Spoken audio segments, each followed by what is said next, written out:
So we've all seen the TikToks, the option traders turned millionaires, but realistically, how much money can you make trading options? Stay tuned. Welcome, I'm Brandon. I upload weekly videos helping you better understand your money. So if that's something you'd be into, consider subscribing. But let's get into it, guys. Today we're talking about options.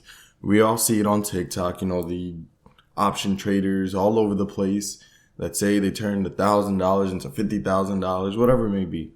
But I'm here to tell you today, how much money can you realistically make while trading options? But let's get into it, guys. So what are options? Options are really just insurance on stocks. So you can purchase an options contract, and we'll get into the minutia, everything later on, but you can purchase an option to protect a certain selling or buying point.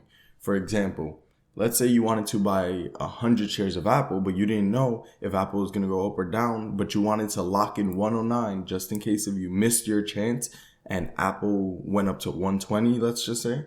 You could purchase what's called a call for 109 and still hold the right to buy in at 109 even if the stock went up. They're really just here to protect your investment or protect your future investment. So let's get into Robinhood so I can show you firsthand what it looks like. So this is the default landing page on any stock in Robinhood. So for example, if we just type in Facebook, it'll look the same, but we're going to go with Apple just to keep things pretty. So right here, you see Apple stock, you see it closed at 109.14 and it showed you its little mini chart, right? But you see this button over here that says trade Apple options. Now, first and foremost, that button, you have to apply for that within Robinhood. I'll be making a whole separate video on what you have to meet and what you have to do to apply for that button and how to do it. So stay tuned for that. But for the sake of this video, let's just assume you already have it, right? And you might click on it and you see all of these numbers, you see this line, but what does this all mean? So we're going to start up top. So you see buy, sell, call, and put. So we're not going to cover selling calls and puts just yet, or that's a more intricate strategy, but we'll get to it. So first thing, self-explanatory, buy, you're going to buy a contract, right? Now, whenever you select buy or sell, you have to tell Robinhood what you're purchasing. Are you purchasing a call or a put? A call is just a prediction that the stock is going to go up, so you hold in your buying point, let's say at 109. So you lock in 109 and you can still buy in no matter what it does, no matter if it goes above that. Now, a put is the right to sell at a 109, even if the stock went far below that. So just keep that in mind. I'll be going way more in detail with those two in a later video. So expiring November 6th. Just tells you these are all contracts and options that expire on November 6th. You can switch this out. You can even go down to January of 2023 if you wanted to.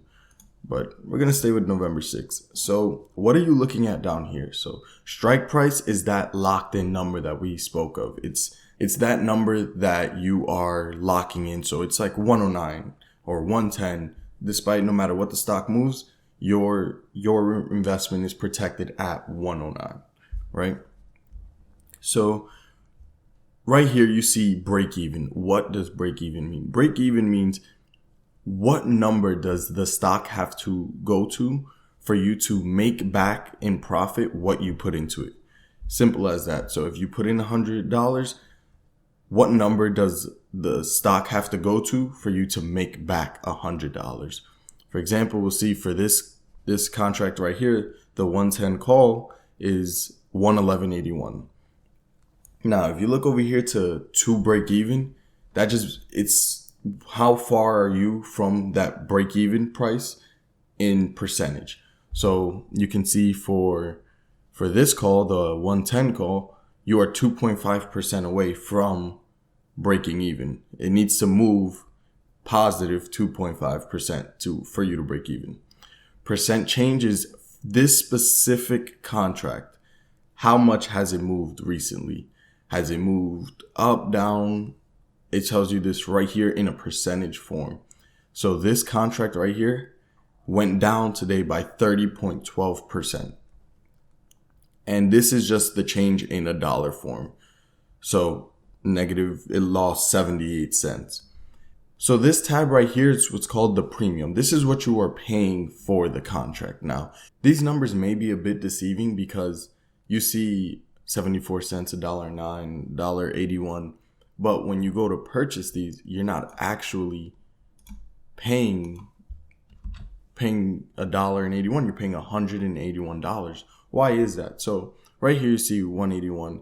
It's good to know that these contracts are right here, as it says, 100 shares each. So how are people making money off of these options, right? These insurances, how are people trading them for profit? So if you look over here, we see that Apple is trading at 109.14. Well, it's overnight. It's currently 3:49 a.m. But we see that Apple is around 109.14, right? And we see a call for 110 and we see a call for 109. And it tells us right here that Apple is trading in between these two. So suppose you thought Apple was going to go up. It was going to skyrocket. It was going to rally, right? So you purchased this 110 call. Now, what would happen is, at the moment, it costs $1.81. But once Apple goes above 110, this is what's called in the money. That just means it has value within itself. This is called intrinsic value. So the stock is trading above what the strike price is. So if you were to purchase it, you can instantly sell it for a profit. That's called in the money. There's also at the money, which means it's trading. The strike price is at the current trading price, and out of the money, which would be like currently 110, 111, 112, 113, and so on and so forth. They're all out of the money. There is no intrinsic value in them. You cannot purchase and immediately sell them for a profit. Back to how do people make money off of them. So suppose you purchased the 110 call, right? You purchased it for $1.81 and Apple started trading above that. It went to 110.50, 111, 112, 113. What would happen is it would be worth more. It would be in the money and it would have more intrinsic value. But this premium that you would pay for it also would increase as well. The further away the stock price gets from the strike price, the more and more value gets added to said call or put, because right here you see something called delta. All of these numbers that might look like a different language, trust me, I will be making a video on, but just so this can make sense, is this number right here is this premium gains 42 cents in value every dollar that the stock moves.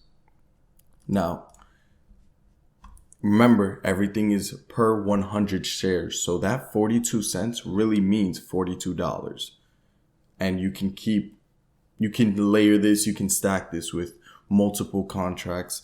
So if you have a hefty enough account, instead of paying $1.81, you can do about 5 contracts of these or 4 contracts of these. And that $42 that you would make per contract could really be like 160 and some change. I'll put up a number on my screen so I can show you the correct numbers. I'm really bad at math, and likewise, the same works for puts. So suppose you thought Apple was going to dip below, it was going to have a bad day and it was going to go down, right?